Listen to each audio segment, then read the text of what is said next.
Good afternoon. It's Friday, the 20th of April 2018, just after 1 o'clock. Welcome to UK Column News. Your host today, Mike Robinson and Brian Gerrish.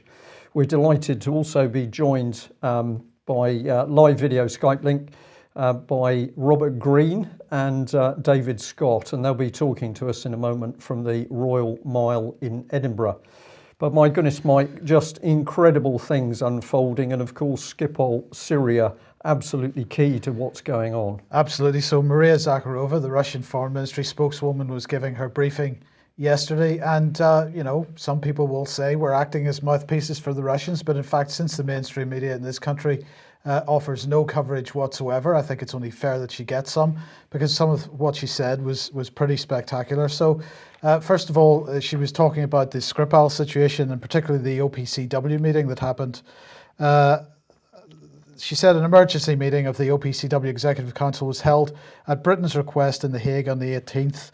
I would like to remind you that it was a closed meeting to discuss the classified report of the OPCW experts who visited Britain to provide technical assistance in investigating the Salisbury incident. Nevertheless, we would like to share our assessment to the extent that a classified report can be discussed, but the situation is so complex, the accusations are so serious, and the claims made by some countries so absurd that we deem it necessary to share with you all available information. And this was the key thing. She said the Director General of the OPCW, the Technical Secretariat, said that the presence of BZ agent in the victim's biomedical tests had nothing to do with the Skripal case. The chief of the Hedge lab also said that a precursor of BZ was found in the samples, but that it had been deliberately added to the samples by OPCW experts to ascertain the competence of the lab. That is to say, the materials pertaining to a case of world significance are sent to a lab whose competence needs to be confirmed by adding some other substances out of interest. This was said to be standard OPCW practice. The Russian delegation challenged this approach, and the Salisbury incident is an exceptional case and has huge international profile. Questions on the case are asked up front.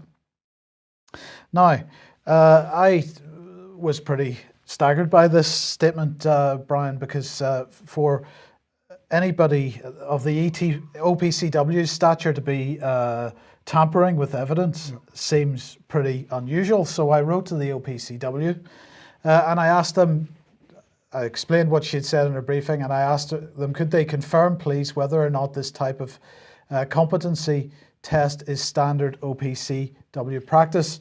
They wrote back and said the OPCW does not comment on statements of OPCW member states.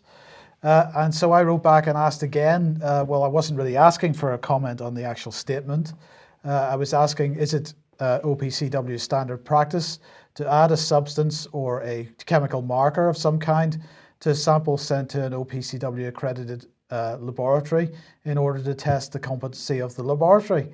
And if they're not willing to answer that, can they provide me with some unclassified documentation available on OPCW procedures and processes which would offer some transparency on this issue?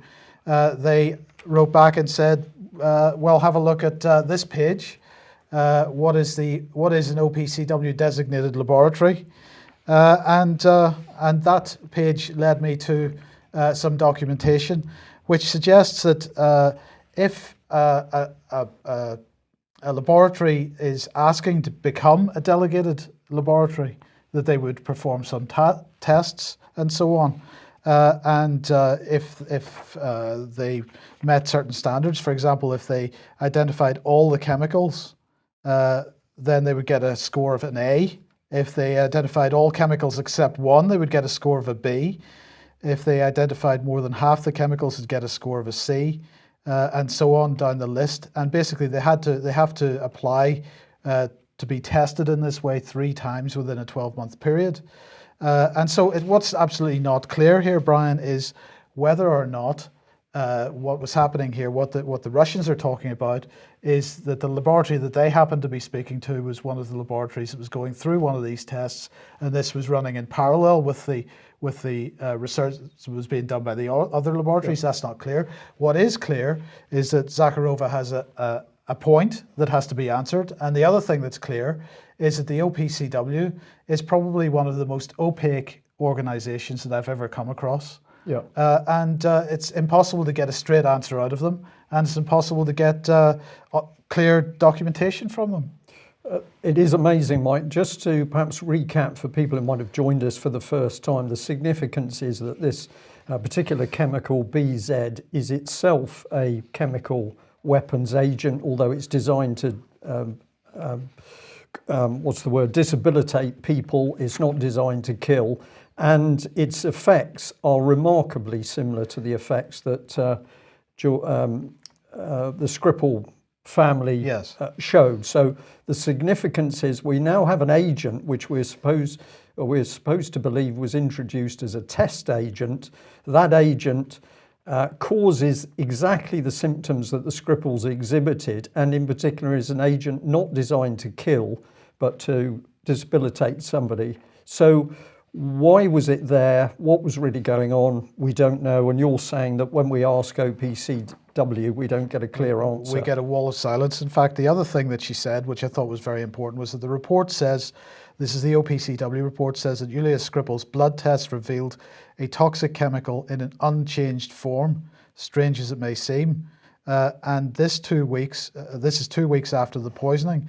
I would like to repeat, so there's no speculation, we proceed from the data available in the public domain.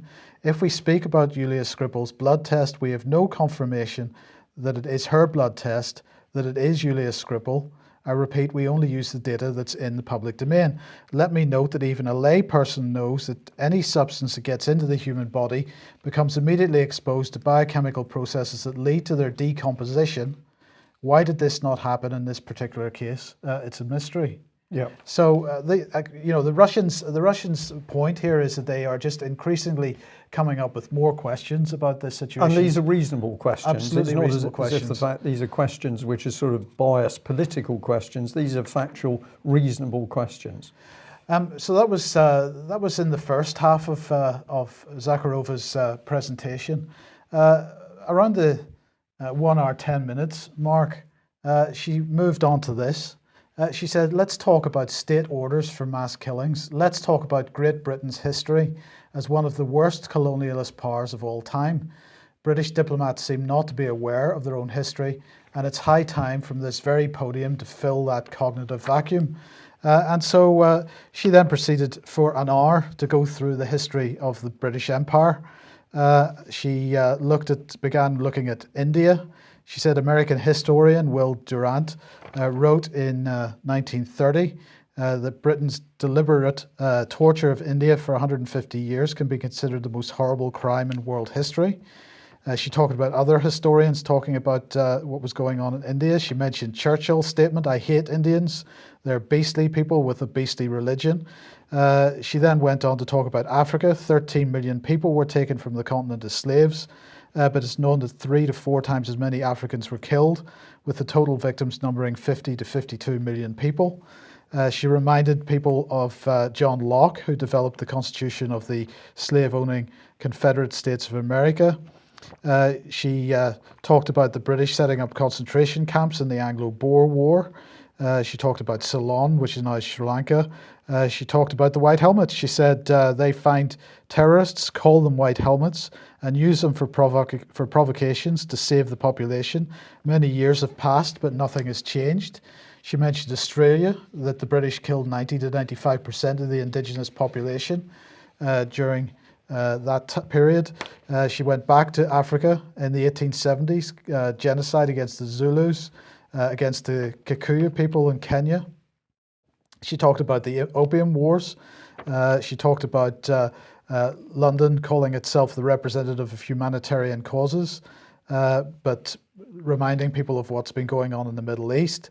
Look at the map of the borders they drew, she said, dividing people in ways that have implications to this day. Then there are classified documents in the British archives on how British authorities ordered the use of chemical weapons in the spring of 1920 in Mesopotamia. And that was Churchill once again. 6,000 to 10,000 of these people in what is Iraq these days were killed. She then went on to talk about cases involving the Greeks, the Libyans, the Sudanese, the Eritreans, others.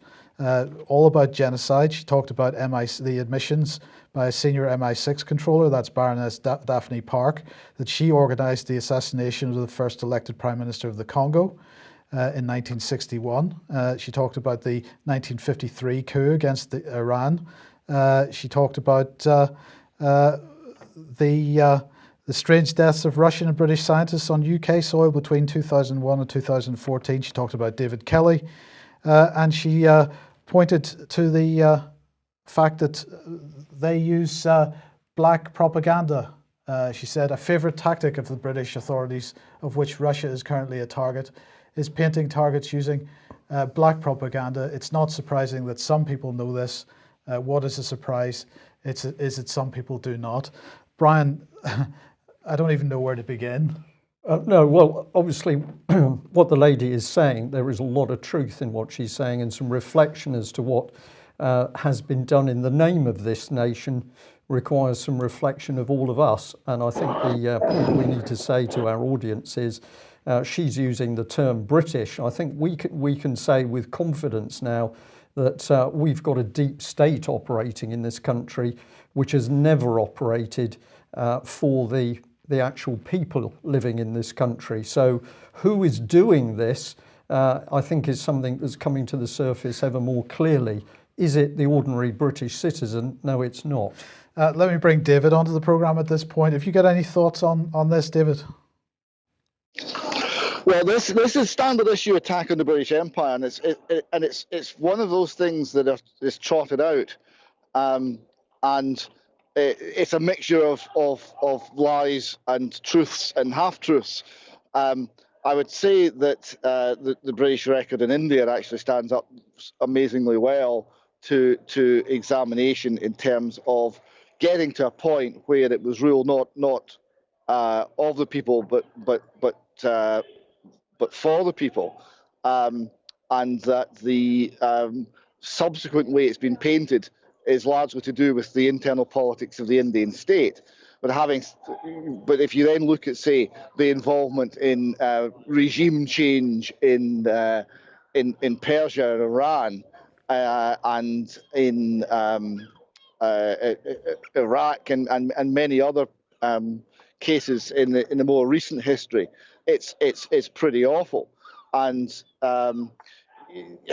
it's not tremendously helpful to have a skewed case presented. But I have a certain amount of sympathy for the Russians, because they are watching a skewed case being presented about their reality now today, and that's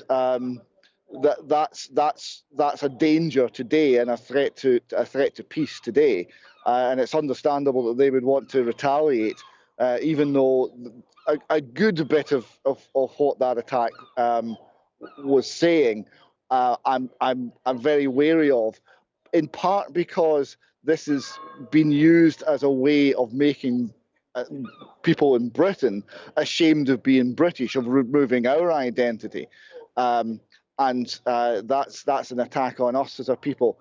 But from a Russian perspective, they have their own story, they have their own identity, and the way they are being presented in the West, in the press, as the bogeyman, as literally Hitler, with all the irony that goes with that, I can well imagine the rage that they feel. Yeah. Okay, David, thank you for that. We'll be back with you in a minute. Well, let's follow through. If we're talking about Skripal case, if we're talking about Syria, we must talk about the BBC. I often say now on UK Column News, I'm running out of adjectives to describe what the BBC is producing. I've used the word claptrap today. I can't think of anything better. This was a screenshot of the BBC webpage earlier this morning. And of course, we've got spy case scientist warns of toxic hotspots. So here we are, weeks after the original so-called attack in Skripal. We've still apparently got men in their funny suits wandering around the city, it would appear at random, scraping things up and taking photographs. Apparently it's a liquid now, Mike, but it seems to change every few minutes. If you have a look at this article, what do they say? They say more robust hoardings have begun to replace police cordons, including at the Mill pub. And the BBC would have us believe that this, I think it's called oriented strand board. It's a sort of pressed wooden board that you often see around because it's very, very cheap. It's highly absorbent. It's very ineffective at most things.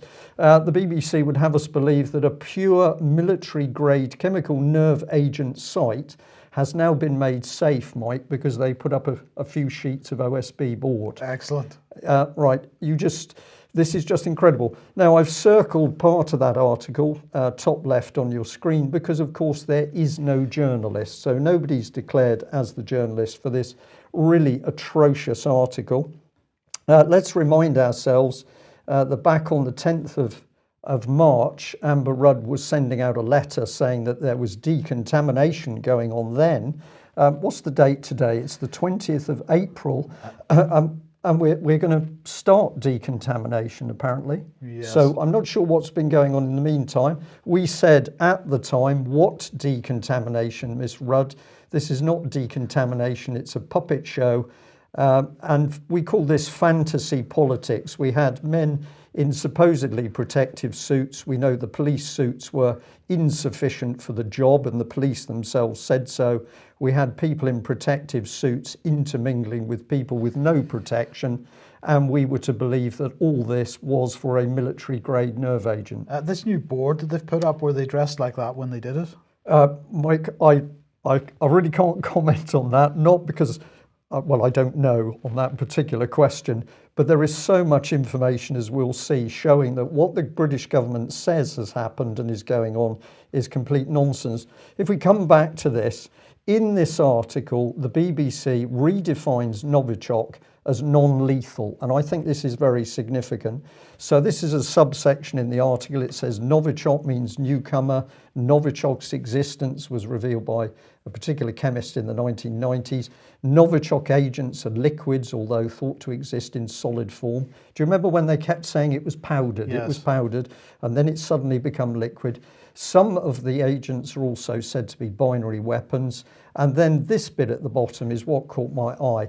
When these are mixed, they react to produce the active toxic agent, which can cause convulsions, shortness of breath, profuse sweating and nausea. So the BBC, utterly devious here, they've removed the fact that Novichok is a lethal military-grade nerve agent. It's designed to kill you. It's designed to kill you in minutes. But now we've removed death, and it's very interesting that the BBC's symptoms here seem to fit BZ remarkably well. Yes. But what is this? Maybe it's a terrible mistake by the BBC, or maybe they're working as hard as possible to back the UK government lies. Now, in the article, we've got a map of hotspots. Quite how these hotspots have popped up now, we don't know. Let's see what they say. Other areas that will be decontaminated include 2 ambulance stations, a car compound, and a home of Detective Nick Bailey, who was left seriously ill. So all of these areas are hotspots, but nobody else has become ill, Mike. Indeed. Even though we know that people do become ill by cross-contamination alone, as Mr. Bailey was. So it says 200 military personnel are now going to be helping with this, and it's going to cost millions of pounds. I thought this was. I thought DEFRA was in control of this operation. Does this mean that the political command structures are now in charge of the military? Is that what's going on? Well, I think it's very interesting because, of course, DEFRA took control of the military during foot and mouth. But has DEFRA got any experience to deal with this? Absolutely not. So this is political control, yeah.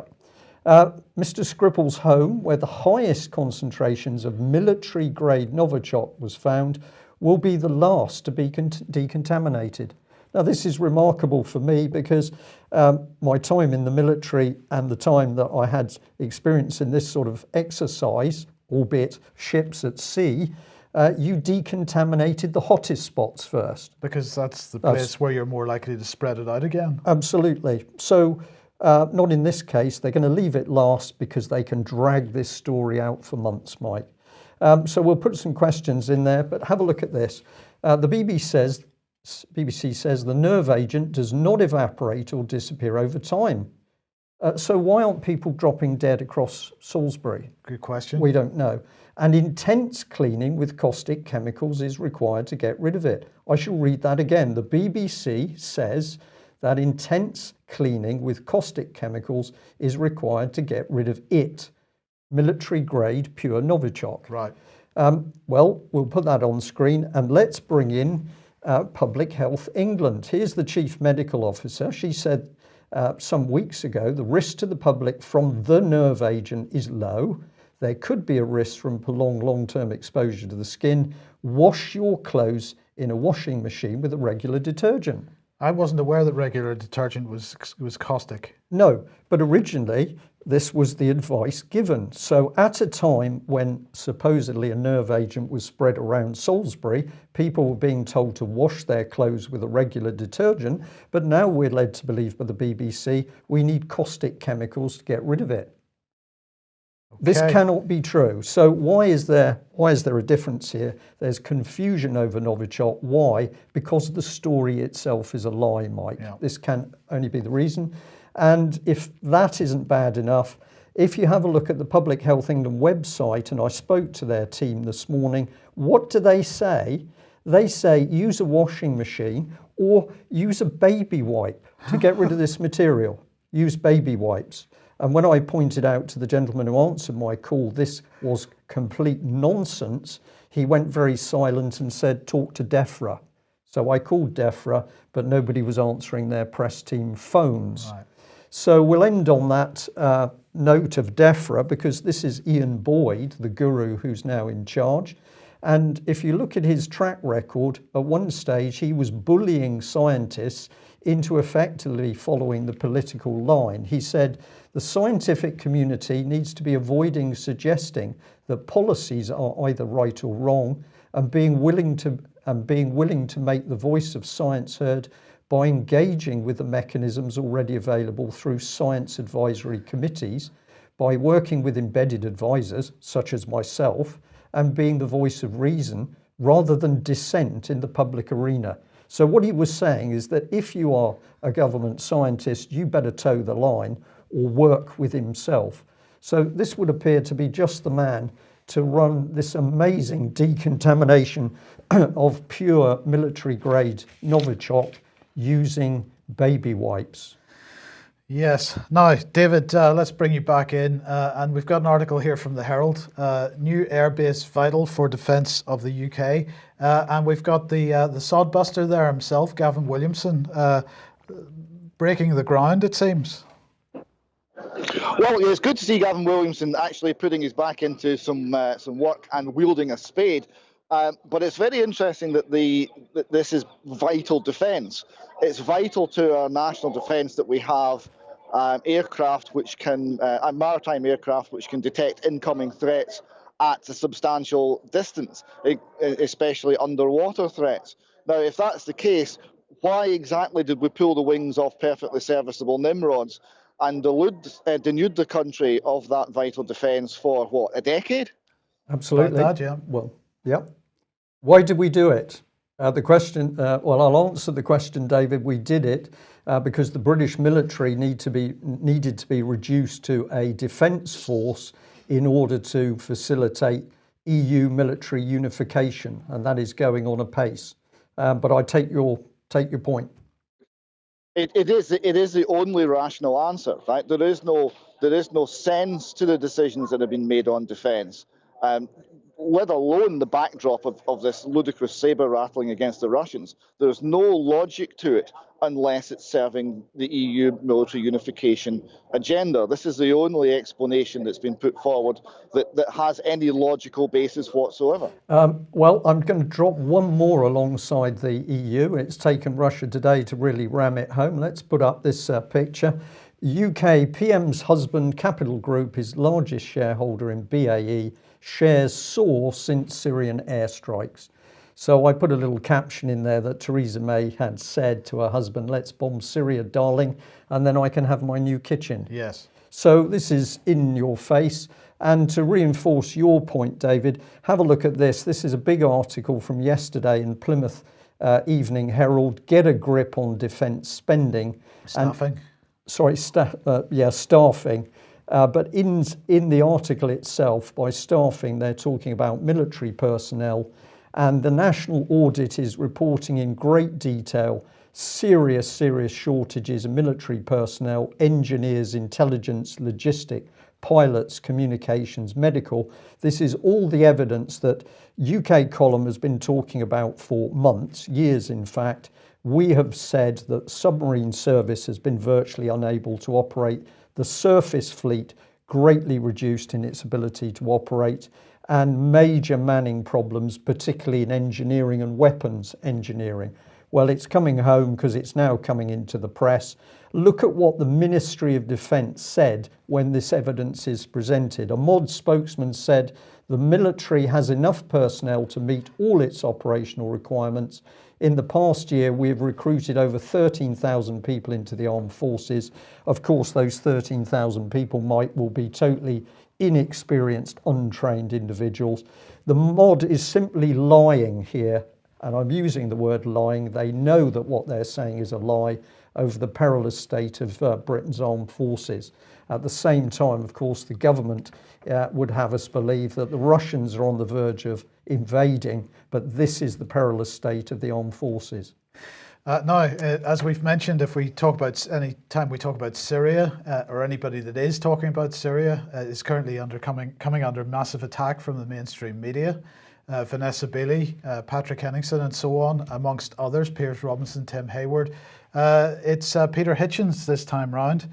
So let's have a look at a short excerpt from the BBC, and his name escapes me at the moment, but we'll Andrew Neil's programme last night. If the Western countries are prepared to mount attacks on Syria, on the basis, where you interrupt me at every point. If the Western countries, that's what you're saying. No, I'm not. I absolutely do not. That's a complete fabrication. I have said that the people who would be prepared to fake the attacks would be the Islamist groups. If it is the case that Western countries could be persuaded into it, you've got to check your researcher on that. I've read the blog myself. They've given you a bum If these steer. major nations will act in defiance of law, this, a fake attack, must surely be a temptation. That's what you wrote. It's a temptation to whom? The major nations. No, that's not what it says. Go and read it yourself instead of relying on some researcher. I did. You have got it wrong. I read it myself. Oh, well, I was times. giving you the benefit of the doubt. Maybe you should write more clearly next time. I've given you the benefit of the doubt. Okay, You've got it wrong. I got it wrong. Say that. Perhaps because your English isn't very clear. Well, perhaps. I don't think that's a characteristic I have.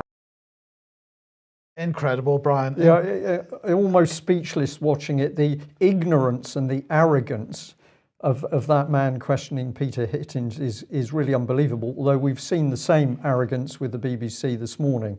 Well, luckily, Peter Hitchens, of course, publishes in the Mail. So let's look at what he actually did say in his blog. He said, imagine this frightening possibility which arises from that rush to act without the facts on the basis of unverified and unverifiable reports. Might this be a temptation to those who oppose President Assad to fake such attacks in the future? If these major nations will act in defiance of law and without waiting for verification, this must surely be a temptation to any cynical person, and I think we may assume that there are some cynical people in this conflict on both sides. If they can get the USA, Britain and France directly embroiled in the Syrian civil war, who will pay much attention if a month later the OPCW produces an inconclusive report? Certainly not the politicians and media who cheered on the attack. The OPCW will find its report covered sketchily on page 94 of the unpopular papers, and probably nowhere else except there. And if the resulting attacks lead to direct entanglements between Western forces and those of Russia and Iran, then we will be well on the way to a regional war, pregnant with the possibilities of world war, a new 1914 in which Iran and Saudi Arabia stand in for Germany and Russia, and the rest of the world eventually piles in and cannot find any way out again. That seems a pretty clear statement to me. It's pretty obvious. He says if they, the opponents of Assad in Syria, if they can get the USA, Britain and France directly embroiled, doesn't say anything about the USA, Britain and France faking a chemical attack. It says quite a lot about the opponents of Assad, i.e. the terrorists, faking a chemical attack. And Andrew Neil, well... Just rude. Well, more, I mean, it's a direct lie. So, David, briefly, thoughts? Well, it's incredible because you have a position that we are only going to be, as a nation, as a country, you're led by a government, whatever that may be these days. We will not be fooled by this unless we want to be fooled, or rather our government, who are not us. Our government will only be fooled by such false flag nonsense if they are willing to be fooled. They have to be complicit in this, because otherwise they would not go for this. Now, if you look, there's a pretense of being reasonable and dispassionate from the British, French, and American governments, in responding to events. You're dealing with a situation that could easily develop into regional or world war. You're dealing with the potential for millions of lost lives. At the very least, the criminal standard of beyond reasonable doubt should be established before anything is done. And this is not even remotely close to being satisfied. We've got rumour. We've got multiple reports from doctors and others to say the whole thing was staged. We've got, at the very, very least, reasonable doubt, if not a smoking gun, that the whole thing was a con. And our government are ignoring this and positioning this nation, to whom they owe a duty of stewardship, in a position where our young men and women may end up dying in the sands of Arabia. It's appalling. The words cannot express how corrupt and craven this is by our political leaders and the leaders of our media establishment. Quite, yeah. Okay, let's move on from this one. And you wanted to highlight this report from Zero Hedge. Deutsche Bank mistakenly sends $35 billion out the door. Now, this seems to be the second time that Deutsche Bank has made this mistake. In this case, it was to do with settling derivatives contracts. In both cases, the mistake was caught and the money was sent back. But at some point, perhaps it won't be. Well, I raised this just to show two things. First, the sheer scale of the derivatives market is such that it's possible to send $35 billion to the wrong place. But that is even possible is remarkable. And secondly, that the checks and balances in the banking system are clearly woefully inadequate. Does this remind anybody of anything like 2007, for example? We're heading back to the same catastrophic arrangements, it would seem. Yeah, absolutely. Now, what is MAGA? MAGA is Make America Great Again, right? So this is the Contra Corner is one of the best blogs to come out of America, looking at principally economic issues, David Stockman wrote several books on the crisis and on Trump and the Trump phenomenon in America. All right, and whilst not being a Trump supporter necessarily, he is a supporter of rationality and an opponent of the crazy policies coming out of the Fed and that would have been supported by Clinton, etc. And like many people, he was giving Trump a fair chance. And it's very significant that he started to say, well, actually, the policy that's being followed, which is one of cut taxes but increase spending, run up the deficit to $1.2 billion a year, trillion dollars a year, and don't worry about anything because she'll be fine, just doesn't make any sense. So you're getting the more intelligent commentators in the economic field in America, people who were willing to give Trump his head and willing to see what he would do and could see the threats that were coming from another Clinton administration, are now saying, well, this is just lunacy. This is not got any sort of sound basis in it at all. And I thought that was a point worth making. And I would suggest people actually look out that series of articles. It's very good. Okay, thank you. Now, one of the issues that we've been talking about over the last couple of weeks is the issue of big data and data breaches and so on. Forthcoming legislation from the European Union is the General Data Protection Regulations, GDPR, that we haven't really spoken too much about on this program yet. But one of the things we do know about it is that it is one of the sort of institutions which we will still be part of post-Brexit. But David, you wanted to highlight this, and which is saying that subject access requests will be free once GDPR takes effect on the 25th of May. Now, subject access requests, of course, are part of the data protection law, which allows us as individuals to ask institutions to provide us with all the data that they hold on us. And in the past, we've had to pay a small fee for that. That's now going to be free. And the other thing that I noticed from this article is that the 40-day limit for them to respond is going to be reduced to 1 month, which I guess is 20 working days, 30 days or so. But what I wasn't clear about, David, was does this only apply in, is this only going to apply in Scotland under Scottish law, or is this UK-wide? I suspect it's UK-wide. This is from a Scottish law firm talking about changes to the law in Scotland.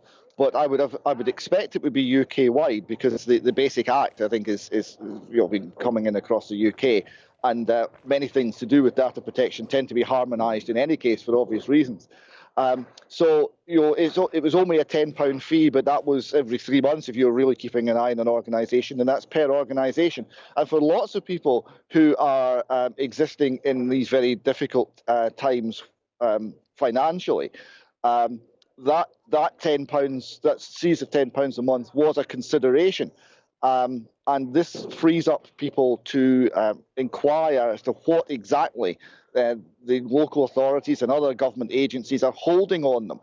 We talked last week about secret lists of people the local authorities consider to be a threat. And if you're on that list, you might find that you are treated very strangely every time you interact with this organisation, and you might find that you're on that list for no valid reason. This is just one example of many bits of wrongful data that the state may hold on you. So after May 26, it's going to be free, and I would encourage everyone to put in lots of subject access requests. And if you do find that there's incorrect, erroneous information being held, or information that should not have been held or should never have been obtained in the first place, been held by local authorities and government agencies, please let us know about it. Okay, now the next Fresh Start Foundation event taking place in Glasgow on Saturday the 28th of April. Tell us about that. Yes, this is going to be quite a very busy roadshow, I think. It's been held at the Scottish Youth Hostel Association in Park Terrace in Glasgow, 11 till 3 Saturday week. And the speaker we've got coming across from Austria is an extremely brave lady who has been witnessing and advocating for her son, who was a victim of child abuse, but also MK Ultra trauma-based mind control, and she has devoted herself to seeking justice in this area, and she's very impressive and very fascinating speaker. Right, and just wanted to highlight this one. This is from the Mail. It's about a story from Germany, how a couple sold their son, 9 years old, for €10,000 a time to be abused. I mean, this seems to have parallels with the Doherty case. It does. It struck me for that reason, and it shows you this was a stepfather. It shows you that's often an issue that abuse and the most dreadful forms of abuse seem much more likely when families are broken down, there were very large sums of money involved. I mean, huge sums of money, and exploitation as an industry. And these people are currently giving evidence against the people doing the purchasing, but they're going to themselves be tried. And yes, huge parallels with the Doherty case. Yep. Now, David, you're out on the streets of Edinburgh. A couple of people in the chat box asking you about the building behind. That's St Giles Cathedral. We're sitting in the Royal Mile. It's very beautiful. It's sunny because I have Robert Greene with me, and the Robert Greenhouse effect still works. Every time he comes to Scotland, the sun comes out. And we're sitting here surrounded by buskers and crusty jugglers, and it's very nice. So what are you doing there, actually? Well, we've been at the Court of Session. We've been watching a case at the Court of Session. Absolutely fascinating. A lady called Caroline Keneal, who had been fraudulently separated from her property by a cartel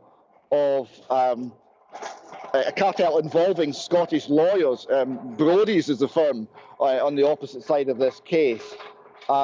She was appearing before the inner house of the Court of Session. So that's a very high court. That's the highest of civil courts in Scotland, in front of Lady Patent, Lord Malcolm and Lord Doherty. And she was putting her case as to the nature of the official obstruction via rules, via the systems of the court that had prevented justice being done in her case. She said very boldly, and she's representing herself and doing so magnificently. She said that every single hearing since 2005, the court and the judges have been lied to, but that this was done essentially with their knowledge and acceptance.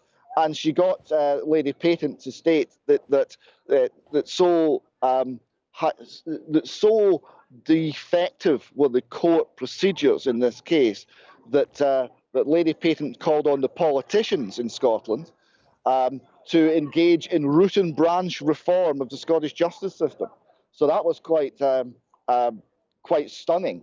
A couple of points that were made by Caroline Keneal. She was talking about the separation of powers. Now, the separation of powers, the point she made was the separation of powers was created in order that powerful interests in the country could not capture the politicians and use the politicians to lean on the justice system, the judiciary, and the courts, and therefore subvert the courts. But what has happened, she points out, is that those powerful interests have captured the courts themselves. And now that separation of powers has been used to prevent our elected representatives doing anything about it. Because whenever you go to your politicians to say, here is the injustice I've suffered, then separation of powers is used to silence the politician and to say that they can do nothing to help. She also talked about the abuse of power and a cartel operating, and the lack of checks and balances, so that if an expert made a case to a court, the court wouldn't look into what was behind that expert testimony. So therefore, cartels of experts, particularly in things like property, where there's large sums of money involved, can operate. And one particularly concerning point was when it was stated that a previous judge, Glennie, I think was from memory, described a conflict of interest as a business opportunity. And that struck me very, very strongly. And she concluded with the question as to who guards the guards, because in the Scottish justice system, there are no checks and balances. And the answer to who guards the guards is, of course, more guards. David, perhaps I can just add to that. As you recount what this lady is tackling, it's former detective policeman John Wedger that comes into my mind. Because, of course, as John started to expose the massive cover-up of child abuse in London, who was covering that up? Politicians, charities, local authorities, the Metropolitan Police themselves. But he then describes this conspiracy, that is the right word for it, a conspiracy of the government, other agents, including charities, all closing down. And it's a circular system. I'm now in possession of a number of letters which show that every time he tried to do the right thing, it was just pushed back. The whole case was pushed back towards the Met Police, the very people who were central to covering up the abuse in the first place. So this is happening in England. We know it's going on in Scotland, Northern Ireland and Ireland as well. This is a picture of what a deep state racket. This is corruption, this is criminality, it's child abuse, all wrapped up. And these people are able to operate through the police and through the courts. Yes, exactly so. And you have to remember the police, the courts, these are all systems set up by us as sovereign people in order to protect and serve us. It is impossible for that system to justly remove our sovereignty and make us slaves and servants in our own country. Yet that's what's been done. Okay, David, perhaps you just give us a glimpse of Robert Greene, if that's possible, in an easy way, so that we can show our viewers that Robert is still doing very good work and is there with you. Would you like a word? Very quick one. Robert, how are you today? Robert, how are you today? I'm fine, thank you very much, Brian. Very nice to talk to you. Okay, just 30 seconds. How did you see the events in court today? Well, I was very, very impressed. I've known Caroline for quite a few years now. She's a highly intelligent, articulate person and absolutely determined. She's been fighting this case for ages. And the way in which she handled herself today was absolutely magnificent. And let me say, she made mincemeat of the opposition, I think it's fair to say. Right, excellent. So she was great. Thank you very much for that. Great news, and good news for Scotland. I had to send you back to David. Okay.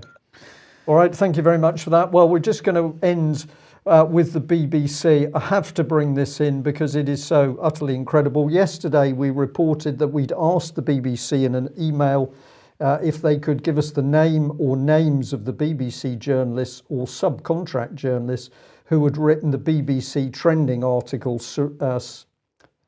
Syria War, the online activist pushing conspiracy theories. This was such a vile article because, of course, it was attacking many people who've put their lives at risk, including Vanessa Beeley, out there in a war zone. So we said, well, who's written this article? That was the question. Please, can you tell me the names or names of the BBC journalists or subcontract journalists who wrote the article below? That's the article there. Very simple question. This was the answer that we got back. A BBC spokesman said, BBC Trending is committed to analysing what is being shared on social media and asking why it matters to our audience. How does that answer my question, Mike? It's a strange name for a journalist. It's a strange name for a journalist. Well, actually, we challenged that. And we've got this one back now from a lady called Charlotte Morgan. She says, Dear Brian, I'm picking up this query. I think you'll find the following webpage, which contains details of BBC News transparency policies, useful. So they've now given me their web page and haven't answered the question. So I'm going to go back to this lady this afternoon. But BBC, secretive, nasty organisation, so embarrassed with its poor reporting, it doesn't want to put a journalist's name there. And we'll end on events. May the 12th is the NHS conference, Dying for Good Health. Thank you again for people who bought tickets over the last few days.